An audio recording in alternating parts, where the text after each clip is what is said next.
ओम शांति। आज हम हमारी इस वीडियो में डिस्कस करेंगे कि कर्म बड़ा है या भाग्य। क्योंकि जो लोग कर्म में विश्वास रखते हैं उनका मानना है कि कर्म हमें करना चाहिए, भाग्य पर भरोसा नहीं रखना चाहिए और भाग्य के ऊपर निर्भर भी नहीं होना चाहिए। जबकि जो भाग्य में भरोसा रखते हैं, भाग्य में विश्वास रखते हैं, उन लोगों का मानना है कि अगर हमारे भाग्य में होगा तो हमें निश्चित तौर पर मिलेगा, इसलिए हमें कर्म करने की जरूरत ही नहीं है। और ये सोच कर के हाथ पर हाथ रखे बैठे रहते हैं। तो अब इन दोनों में से सही कौन है? कर्म बड़ा है या भाग्य बड़ा है? क्या सही है? आइए आज मैं आपको इसी से रिलेटेड एक स्टोरी सुनाती हूँ, उसको ध्यान से सुनिएगा। एक बार एक बहुत महान संत जिनका नाम ज्ञान भट्ट था, उनके दो शिष्य थे, जिनमें से एक शिष्य का नाम था कर्म भट्ट और दूसरे का नाम था भाग्य भट्ट। अब दोनों में ही विवाद बढ़ गया। कर्म भट्ट कह रहा है कि मैं बड़ा हूं और भाग्य भट्ट कह रहा है कि मैं बड़ा हूं। अब दोनों में बड़ा कौन? जब दोनों में बहस होने लगी और विवाद बहुत आगे तक बढ़ गया तो दोनों ने कहा चलिए हम अपने गुरुजी के पास चलते हैं और हमारे गुरुजी जो निर्णय करेंगे वही हमें स्वीकार होगा। ये कहकर के दोनों ही अपने गुरुजी के समक्ष पहुंचते हैं। गुरुजी कुटिया में तपस्या कर रहे थे। अब जब दोनों पहुंचे शिष्य वहां और गुरुजी से जाकर के पूछा कि गुरुजी आप ये बताइए कि हम दोनों में से बड़ा कौन है? तो गुरुजी ने कहा वत्स, हम तुम्हारी बात का जवाब अवश्य देंगे, लेकिन आज नहीं। अभी तो मैं बाहर जा रहा हूं और कल सुबह तक वापसी करूंगा, और जब वापसी करूंगा तो तुम दोनों मुझे इस कुटिया के बाहर यहीं मिलना। अभी तो मेरा संध्या में भजन का समय हो गया है, तो मैं अपना भजन पूजा पाठ करने के लिए जा रहा हूँ। दोनों शिष्यों ने कहा ठीक है गुरुजी। अब सुबह होती है, गुरुजी वापस आते हैं। वापस जैसे ही आते हैं तो कुटिया के बाहर उन दोनों शिष्यों को फिर से खड़ा हुआ देखते हैं। तो वो दोनों ही शिष्यों को ले जाते हैं एक अंधेरी कोठरी में, जहाँ रोशनी बिल्कुल भी नहीं थी, और उस कोठरी में जाकर के उन दोनों ही शिष्यों को बंद कर देते हैं। ना तो उन्हें भोजन दिया गया, ना पानी दिया गया, और बिल्कुल अंधेरी कोठरी है। अब गुरुजी ने तो बाहर से ताला लगा दिया उस कोठरी में और चले आए।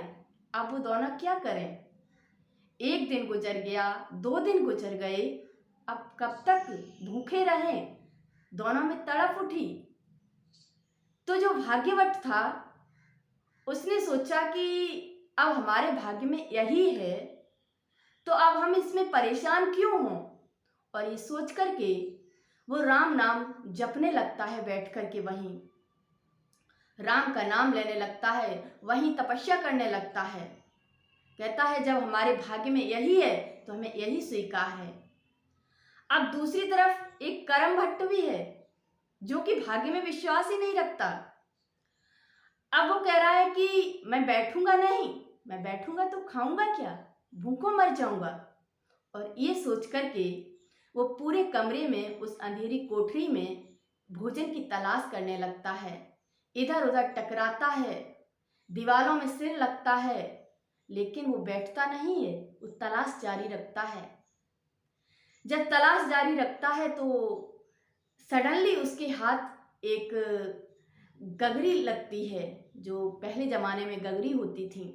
तो जैसे ही वो हाथ उस पर पड़ता है तो उसके अंदर उसका हाथ जाता तो उसको चने मिल जाते हैं। अब वो बड़ा खुश हुआ। अब जब इतने दिन बाद 3-4 दिन बीत गए तब उसको चने खाने को मिल रहे हैं तो वो बड़ा खुश, वो चने वहाँ पर बैठ कर के खाने लगता है।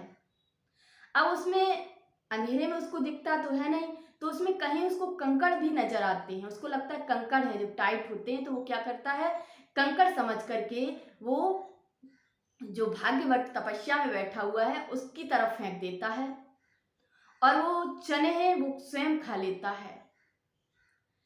अब वो बड़ा खुश है। कई दिन बीत गए। अब गुरुजी वापस आते हैं उस कोठरी को खोलने के लिए और खोलकर देखते हैं तो करम भट्ट था, वो बड़ा खुश था क्योंकि उसका पेट भरा हुआ था चने खा खा करके। लेकिन उस चने में जो कंकड़ उसको नजर आ, उसको लग रहा था ये कंकड़ है, और वो कंकड़ उस जो वो दूसरा भाग्यवत बैठा हुआ था उसकी तरफ फेंक रहा था। वो कंकड़ नहीं थे, वो हीरे थे।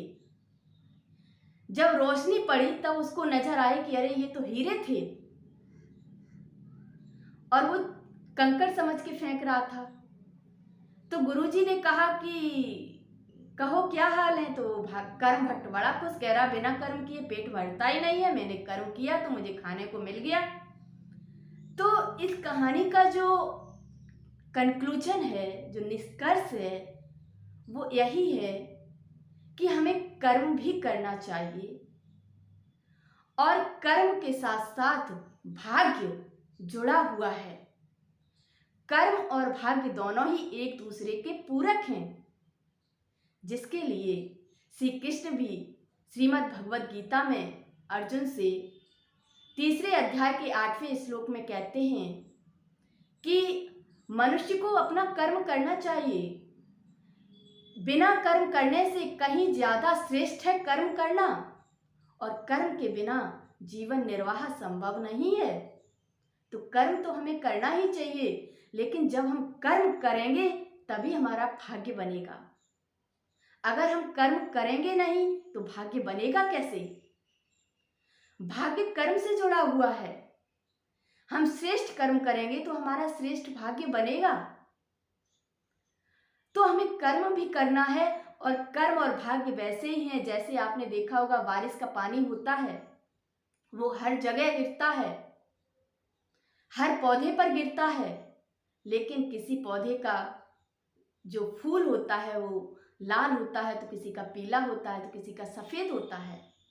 ऐसे ही इस कहानी का जो सार है वो हर किसी पर अलग अलग डिपेंड करता है। अब कौन कितना इसको समझता है ये समझने वाले पर निर्भर करता है।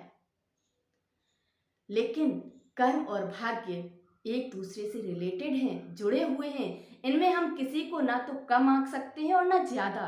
अगर हम कहें कि कर्म बड़ा है तो ऐसा भी नहीं है, और भाग्य बड़ा है ऐसा भी नहीं है। लेकिन हाँ, अब इस जो हमने कहानी सुनाई है उस कहानी में आपने देखा होगा कि जो कर्म भट्ट है उसको तो चने मिले, लेकिन जो भाग्यवत था उसको हीरे मिले। ऐसा क्यों? उसको ज्यादा फल क्यों मिला, हीरे क्यों मिले? तो इसका सीधा सा तात्पर्य है, श्री कृष्ण ने श्रीमद् भगवद गीता में अर्जुन से भी कहा है कि सर्वधर्माणि परित्यज्य मामेकं शरणं गतः। ये 18वें अध्याय के 66वें श्लोक में बात कही गई है।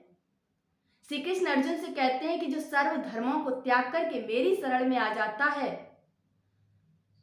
वो हर पाप से मुक्त हो जाता है। उसके लिए सब कुछ मैं ही हूं, तो मैं उसे अपने अनुसार ही दूंगा और भरपूर करूंगा। तो इसलिए उसने सब कुछ त्याग करके भगवान के भरोसे रह करके कर्म किया। उसने भी भगवान का नाम लिया, ये भी कर्म है। इसे हम कर्म निषेध नहीं कह सकते। कर्म उसने भी किया, कर्म उसने भी किया, लेकिन उसने भगवान का नाम लिया, इसलिए उसको हीरे मिले। तो इसलिए हमें कर्म करना चाहिए और श्रेष्ठ कर्म करने चाहिए, जिससे कि हमारा भाग्य जो है वो श्रेष्ठ बने। क्योंकि बिना कर्म के भाग्य हमारा बन नहीं सकता है, और जब भाग्य नहीं बनेगा तो प्राप्ति नहीं होगी, और जब प्राप्ति नहीं होगी तो हमारे मन में कर्म करने के लिए पुनः कोई विचार आएगा ही नहीं। इसलिए दोनों ही एक दूसरे के पूरक हैं। न कर्म बड़ा है और न भाग्य, दोनों ही एक दूसरे से जुड़े हुए हैं। तो इस बात को समझें और श्रेष्ठ कर्म करते रहें। धन्यवाद।